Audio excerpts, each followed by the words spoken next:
Nagbabalik na naman ang inyong tagapaglingkod ng mga balita at pawang katotohanan lamang. Naging mainit nga no sapin sa mundo ng social media. Talaga naman ito ang mainit na controversial sa mundo ng social media dahil nahuli na nga itong anak ni Tulfo na ito na kilala natin na personalidad at tagapagtanggol ng bayan. Ngayon nga ay nauli ang kanyang anak sa mga kabalbalan ng mga gawain. Ang malaking katanungan ay talagang ipapahuli niya kaya ito or kanyang proprotektahan. Ngunit ayon nga sa mga balita ay talagang prinotektahan nga ni Tulfo ang kanyang anak na nahuli na may mga ebidensya at mga pruweba at sinabi niya sa hukuman na inosente ang kanyang anak. Wal mga kaibigan, ngayon nga ay may mga ebidensya at pruweba laban sa kanyang anak. Ngunit sana ay maging patas itong si Tulfo na ito nang sa ganoon ay hindi na tuluyan at hindi siya magaya sa ibang mga pulpolitiko na hindi dumadaan sa tamang proseso. Kaya naman ngayon ay inaabangan ng maraming netizen kung ano ang magiging desisyon, makukulong ba or sasabihin na inosente dahil lamang sa masalapi ito. Hindi gaya noon na pag ang kababayan nating mga Pinoy ang nagkasala ay talagang makukulong agad ito kahit wala pang ebidensya. Ngunit ngayon nga ay may malinaw na mga ebidensya, kaya naman pagtutuunan ng pansin at iimbestigahan ang mga ito. Buwalta naman ni Tulfo na paninira lamang ito dahil malapit na naman ang eleksyon. Wal mga kaibigan, para nga sa karagdagang impormasyon, panoorin nga natin ang buong video. At kung bago ka pa lamang sa akin channel, huwag kalimutan i-click ang subscribe button at notification bell para lagi kang updated sa ating mga bagong video. At para sa solid viewers natin dyan, maraming salamat sa walang sawang pagsuporta. Pang itim na SUV.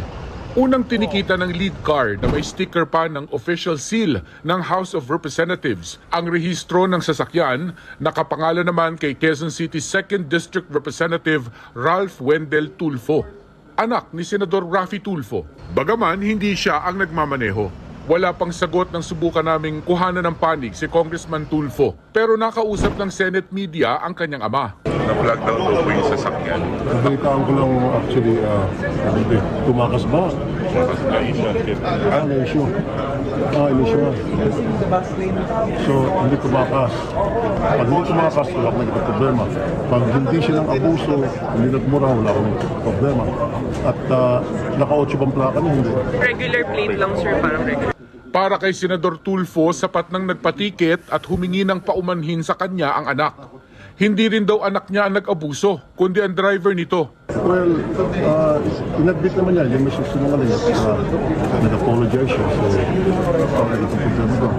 as long as hindi siya tumakas, hindi siya gumamit ng plaka, which dapat niya gumamit, pero hindi siya gumamit. Mahirap talaga eh. Nakakalito na lang. Kaya lang, it's so happen, nagamit kayo, nakakaalam pa, nagmamadali siya, hindi driver niya ata ang tumakas. Pero pinagalitan daw ng senador ang anak na kinumpirma niyang sakay ng sasakyan ng mahuli ito. At pinagalitan ko siya. Pinagsabihan ko. Yung anak niyo, sir, ang pinagdalitan? Pinagalitan ko, nag-sorry sa akin. Sabi ko, mag-apologize ko sa akin. So, sir, sino po yung kasama sa convoy aside from Siya. Sinusubukan pa namin kunin ang panig ng SAIC tungkol dito. Para sa GMA Integrated News, Mark Salazar. Naka-Land Cruiser po yata. Land Cruiser, oh. Land Cruiser. Tutok 24 oras. Land Cruiser, oh.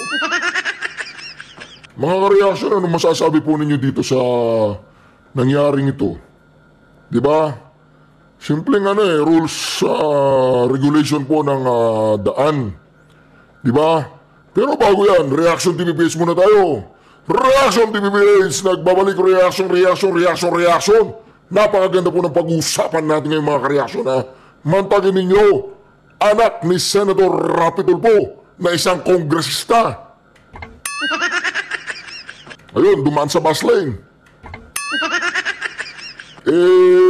Base naman po kay Senator Raffy Tulfo, wala naman daw siyang problema doon. Dahil hindi po daw tumakas. At hindi rin daw po nagmura. Di ba?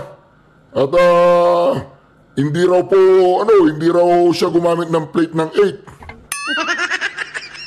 Marami pang dahilan ha. At hindi rin daw po siya hindi siya ang driver.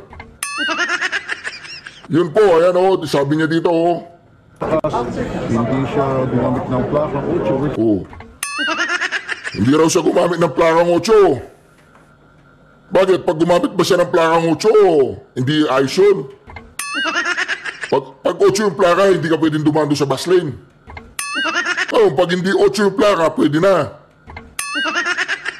Di po ba mga kareaksyon? Tanong lang yan Senator Rapi Tulfo. Yung anak mo ba hindi pinapakinggan ng driver? Kasi ganito po yan Alimbawa ako, kongresista ako, yung driver ko, alam niya yung pag-uugali ko. Alam niya yung gusto ko tsaka ayaw ko. Siguro, tanong lang baka alam ng driver niya, Senador, na gusto niya yun. Diba yung nagmamadali? Sabi dito ni Senador Rapi Tulfo, nagmamadali daw yung anak. Ang importante daw, hindi tumakas, tsaka hindi nagmura. Diba? Issue ba yung pagmumura? Issue ba yung hindi tumakas?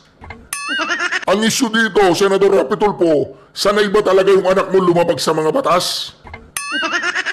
Kasi kung hindi sanay, hindi niya gagawin yan. Kung alam niya nakakahiya, at alam niya, ang driver niya, alam ng driver, na ayaw ng anak mo ang nakakahiya, ay hindi gagawin ng driver. Diba? Congressman, dito po tayo sa bus lane Dati naman tayo dumadaan dito, hindi tayo inuuli. Putahin na mo. Sige, dumaan ka dyan. Dumaan ka, subukan mo. Hindi, talagang komportable. Naka-Land Cruiser. Diba, kulay itim. May shield ng representative. Tapos itong mga to, naggagaling-galing nakaraan. Yung mga dumadaan sa bus lane, Naggagaling-galingan to senador na to, yung mga grab driver. Grab rider. Kongresista yung anak mo, simpleng patakaran sa kalsada ay lumalabag. Huwag mo sasabihin driver niya yung lumabag. Driver, matatanggap po natin yun, driver lang yung lumabag. Dito kasi makikita po natin mga kareaksyon dito makikita natin na siyempre yung driver hindi naman niya basta-basta gagawin yung isang bagay nang walang pahintulot dun sa nakasakay. Di po ba? Nalakas lang ang loob ang driver na yun dahil, sir, nalilate na po tayo. Sa bus na tayo. Hindi po tayo uli ng mga to. Kilala kayo, kongresista kayo. Diba? Tsaka yung pagmumura, issue ba doon issue? Diba? Nagmura ba? Diba? Ito po tingnan po ninyo to. Tingnan nyo to. Ayan Yan si Senador Rapi Tulfo. Okay? Yung bagong Rapi Tulfo. Lumang Rapi Tulfo. Bagong Rapi Tulfo. Lumang Rapi Tulfo. Bagong Rapi Tulfo. Oo. Diba? Medyo tumaba dito si Senador Rapi Tulfo Sir, hindi ka ba nagpa-botox? Tanong lang sir, hindi ka nagpa-botox? Sir, bakit parang kahawig mo si Tamba? Hindi, tanong lang yan sir parang kahawig mo si Tamba. Ay, yung anak mo talagang ninong niya ninong ba niya si Tamba? Parang kamukhang kamukha No? Yung si Tamba, sumasabay na silang dalawa, di ba? Sabi po ni Senador Rapi Tulfo, basahin po natin. Pag hindi tumakas, wala akong nakikitang problema.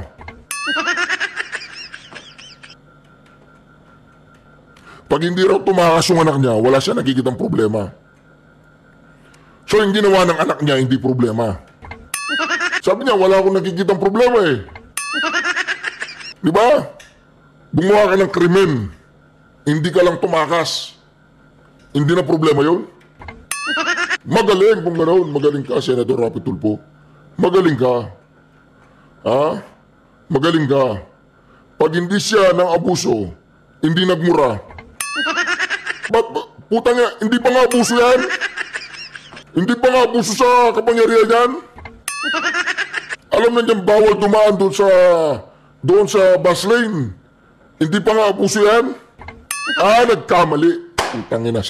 Pasensya na po, nagkamali. Nagkamali, pasensya na. Wala akong nakikitang problema. Dalawa. Sabi niya, pag hindi tumakas, wala akong nakikitang problema. Pag hindi siya nangapuso, hindi nagbura, wala akong nakikitang problema. Di ba? Wala siya nakikitang problema. Okay, hindi tumakas, hindi nagbura, hindi nangapuso. Hindi nangapuso. Yan. Hindi naman siya nagsisinungaling at nag-apologize siya. So, wala akong nakikitang problema doon. Ba't nag-apologize siya? Walang problema. Diba? As long as hindi siya tumakas, hindi siya gumamit ng plakang 8, which karapatan niyang gumamit. Pero, hindi siya gumamit. Galing na anak mo. Palakpakan po natin yung anak na si Senator Rapi Tulfo. Hindi po siya gumamit ng plakang 8. May karapatan, pero hindi gumamit. Galing ah. It's just show na hindi siya abusado. Pero alam mo, Senator Rapi Tulfo, kung ibang tao yan, tapos sinumbong sa'yo, makakarinig ng mga maraming balasa sa'yo. Anak ka pa naman ng senador. Sa tingin mo, you are above the law? Walang above the law dito. Ganun na. Sigurado, ganun. Ganun na ganun yung mga entrada mo. Diba? Babalasahin mo yan. Kung hindi mo anak yan, babalasahin mo yan. Gugurgurin mo sa salita yan. Ganyan po ang mga abusadong kongresista na kaya nilang gawin lahat ng gusto nila, dumaan sila sa bus lane. Hindi po anak ng senador yan, kongresista pa. Ganon ang mga galawan mo dyan, Senador Rapi Tulfo. Tanungin mo nga yung anak mo kung gago. Sabi mo sa kanya, gago ka ba?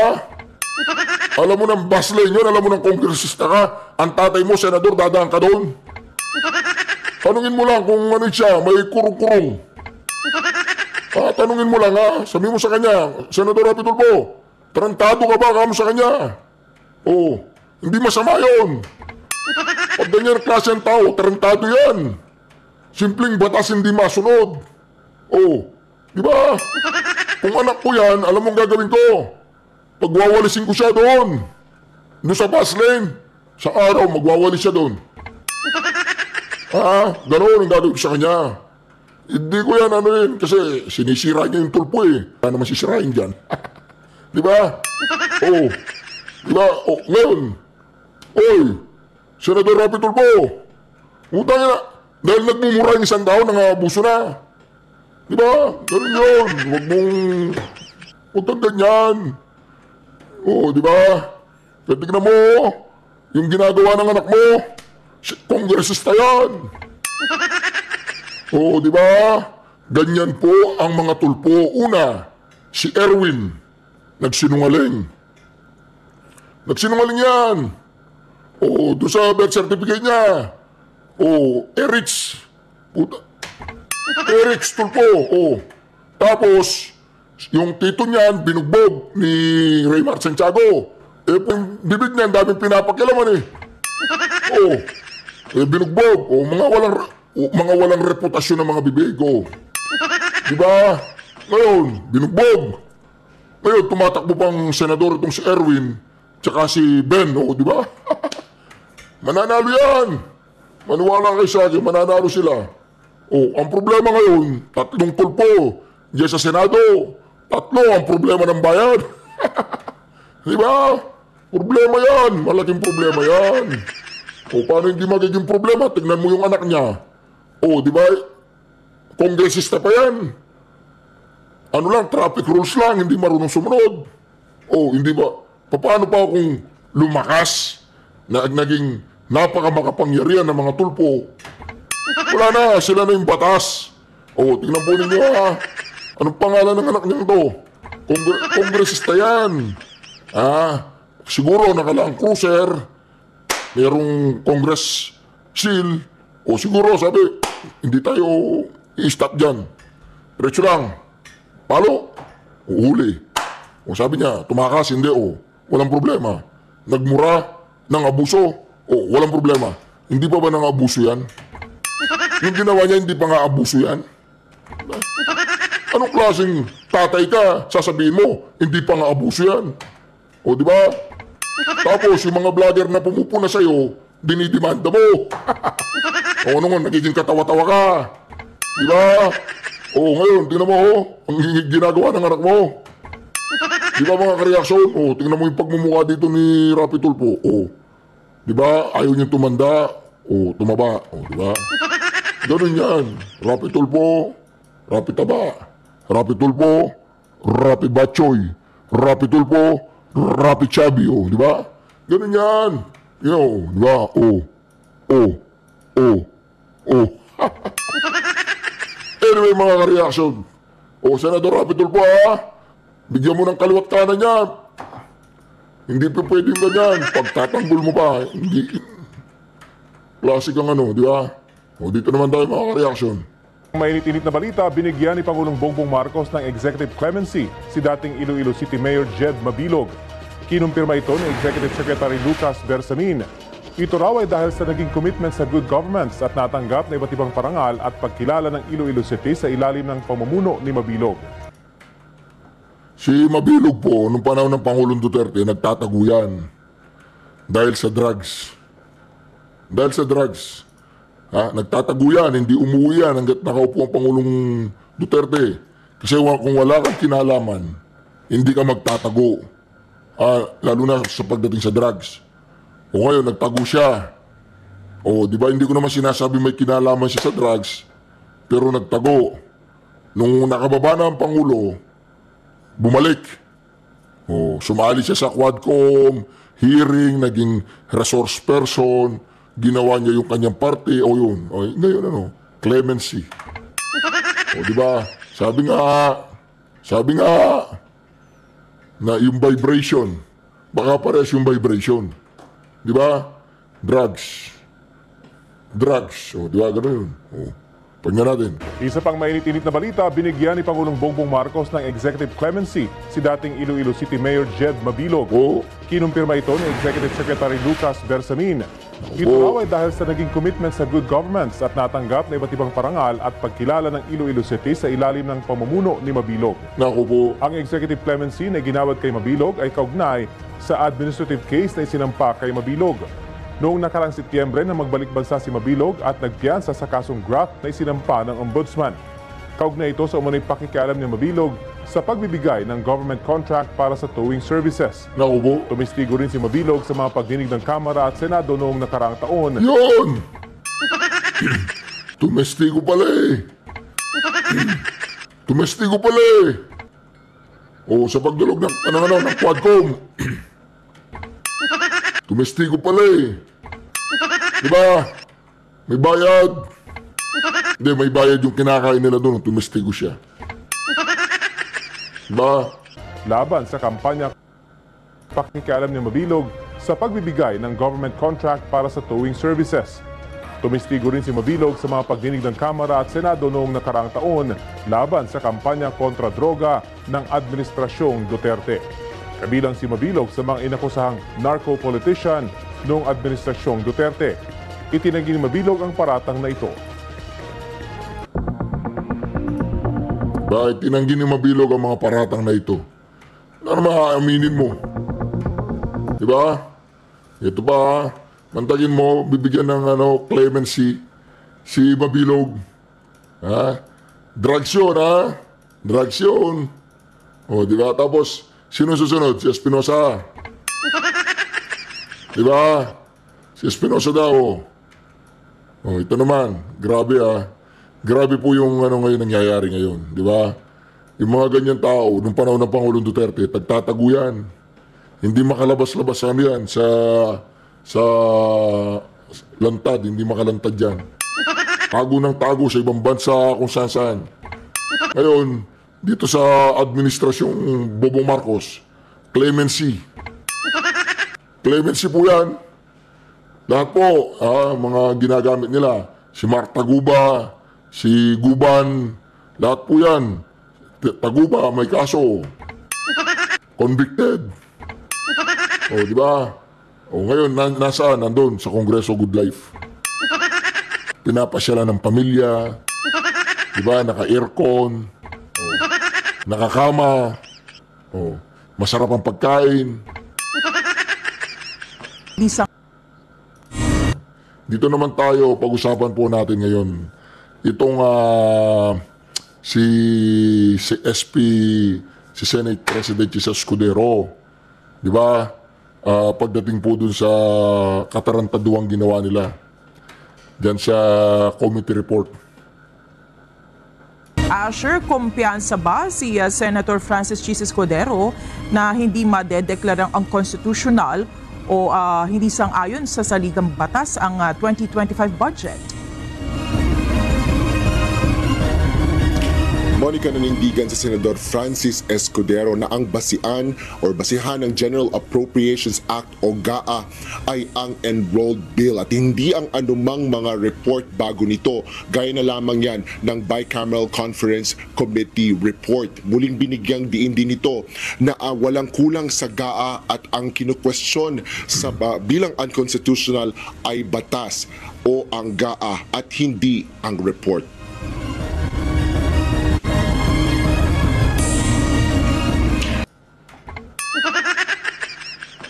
Alam niyo mga ka-reaction, siyempre si Senator Senate President Escudero, Senate President nga yan eh. Di ba? Lawyer yan. Ngayon, ang tingin niya sa atin siguro, hindi natin naiintindihan yung simpleng arithmetic. Ang simpleng arithmetic, hindi yung gaan tinatanong. Oy, Kilay! Puta. Hindi yung gaan tinatanong. Hindi yung GAB ang tinatanong. Ilang beses ba namin uulitin sa inyo ito? Ang tinatanong ng taong bayan, yung Bicameral Committee Report, na doon ang pagbabasihan ng GAB. Na yun ang magiging GAA. Sino ang nagsulat ng numero? Yun lang ang tinatanong namin. Sino ang nagpuno doon sa mga blank? Tapos ang usapan.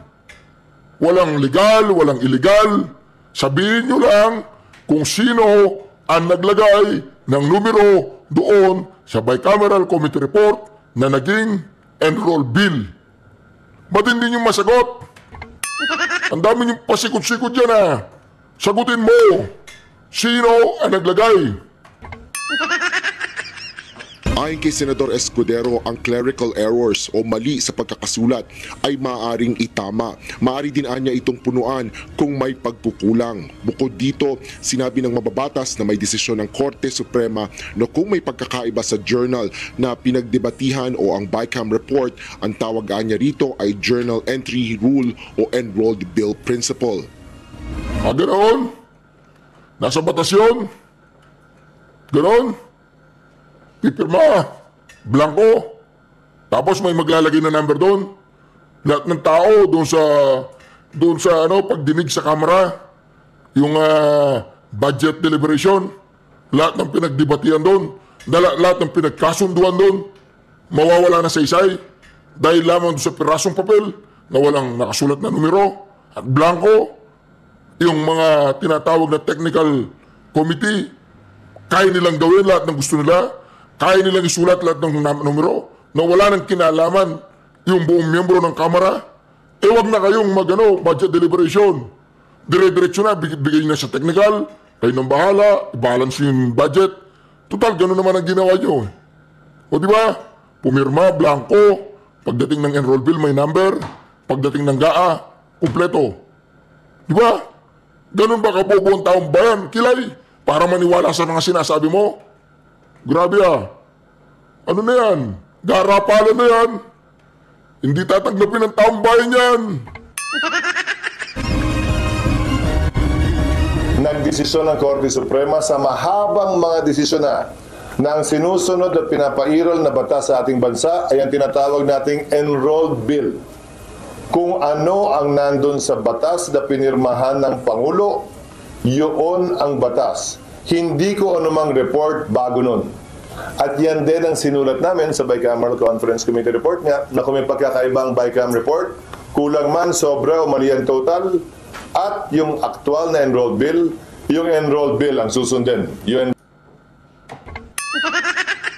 Ninoloko po tayo ng mga taong to. Nagkakalukuhan na dito.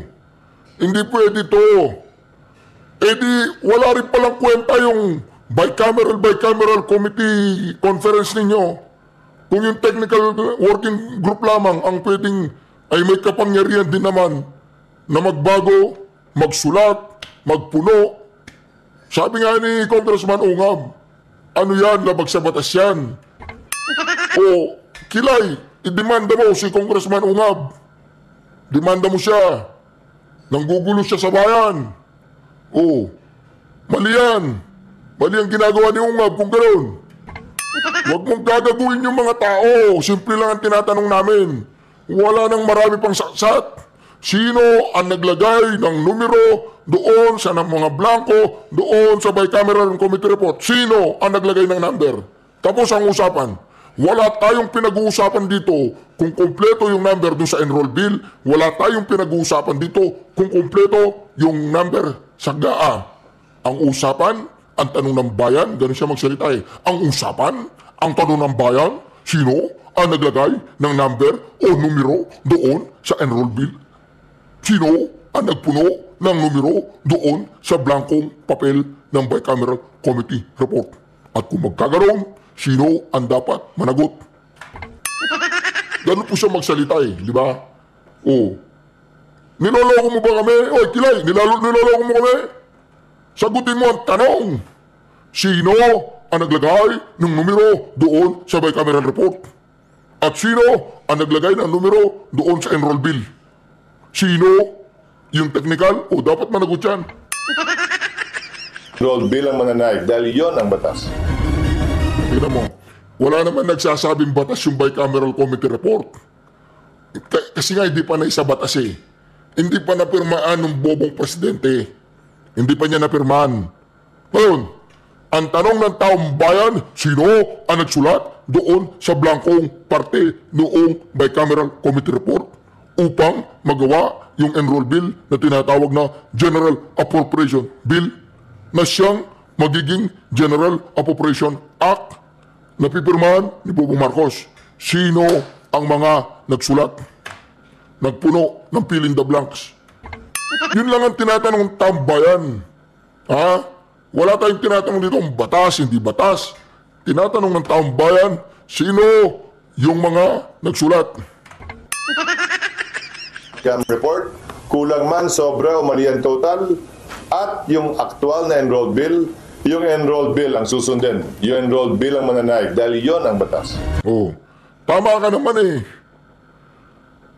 Wala namang ibang susundin kung hindi yung enrolled bill. Eh hindi nyo sinasagot ang tanong. Sino ang naglagay ng number doon? Sino?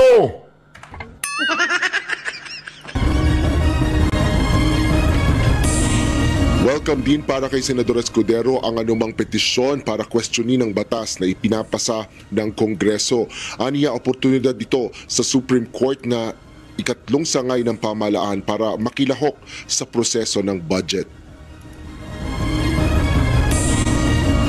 Nakita na natin ang papel na ginampanan ng executive branch, ng legislative branch, at ngayon makikita natin ang papel na gagampanan naman ng judicial branch. At para sa akin, hindi ito dapat katakutan, hindi ito dapat ikabahala. Ito'y bahagi ng ating demokrasya. Pero sa nakikita namin, natatakot kayo eh. O, sa nakikita namin, nababahala kayo sa gagawin ni Congressman Ungab. Diba? Sa nakikita namin, may pananagutin dito si Congressman Ungab. Sa nakikita namin. Dahil ano siya dati, General Appropriation Committee Chairman siya. Oo. Ngayon, ba't hindi niyo masagot ng direkta? Yun ang tinatanong ng taong bayan. Oh, Congressman Kilay, Senador Kilay, ba't hindi niyo madirekta kung sino ang naglagay ng numero? May kinalaman ba dito si Palaka? May kinalaman ka ba dito? Si Tamba? Sino ang naglagay? Dahil illegal yun. At patunay ito na malakas at matatag ang demokrasya sa ating bansa patungkol sa anumang batas, kabilang na ang national budget. Paliwanag pa ng mababatas nakalagay sa talata na sa pinakahuling pahina ng BICAM report na may otoridad ang Committee on Finance and Appropriations.